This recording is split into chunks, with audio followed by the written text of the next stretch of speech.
Pemirsa, beralih ke Palu, aktivitas ekonomi warga di Palu, Sulawesi Tengah berangsur membaik. Sejumlah swalayan mulai beroperasi Sabtu 6 Oktober 2018, begitu juga pasar tradisional.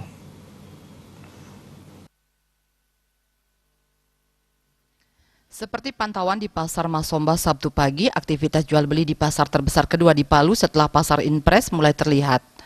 Harga gas isi 5,5 kg yang pada kondisi normal dijual Rp75.000 hingga Rp80.000, saat ini dijual Rp110.000.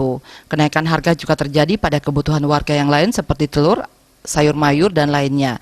Ada juga warga yang terlihat menjual bensin eceran.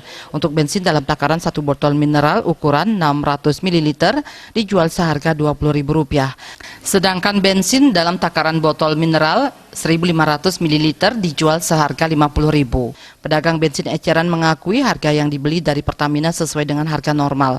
Namun mereka menjual eceran dengan harga tinggi karena proses mendapatkan bensin yang tidak mudah. Harus antre hingga 1 hari. Tim Liputan Bali TV.